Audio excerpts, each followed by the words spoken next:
A Forgotten Woman of Oregon, Mabel Byrd's Life of Protest by Herman L. Brame. Mabel Janet Byrd was the first African American to attend the University of Oregon from 1917 to 1919. Byrd was born in Canonsburg, Pennsylvania in 1895. She moved to Portland, Oregon, where she was the first and only African American graduate at Washington High School in 1914. While in college at the University of Oregon, she was not allowed to live in the dormitories because of her race. She worked as a domestic servant in the home of Dr. Joseph Schaefer. Following the 1918-1919 school year, she transferred to the University of Washington, where she is believed to be the school's first African American graduate in 1921. She returned to Portland, where she worked for the segregated YWCA at the corner of North Tillamook and Williams. She also was the vice president of the Portland NAACP and arranged for the world-famous W.E.B. Du Bois to speak at the University of Oregon and Reed College. By 1924, she was working for the YWCA of New York and eventually became president of the Alpha Beta chapter of Delta Sigma Theta Sorority, Incorporated.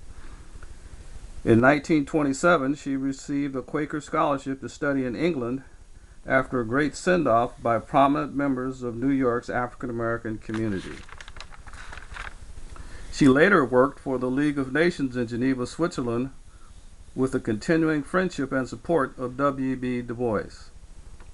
In 1930, she worked for Fisk University doing dangerous research work throughout the South in an effort to improve African American schools. She also challenged the white president of Fisk for discriminating against African American faculty. Her reputation as a fighter for civil rights led to her being invited to be a member of the NAACP's second EMENIA conference in 1933. In late 1933, she was the first and only African American to work in Roosevelt's New Deal during the Great Depression. She aggressively advocated for equal treatment of African American workers and was fired after just a couple of months. She went on to work at the Phyllis Wheatley YWCA in Washington, D.C., where she was a delegate to various national and international conferences. In 1934, she was at the Capitol attending anti-lynching hearings. During a break in the hearings, she created a national uproar when she had to be forcibly removed from the segregated Capitol restaurant when she refused to leave. She continued her human rights work for the remainder of her life until her death in 1988.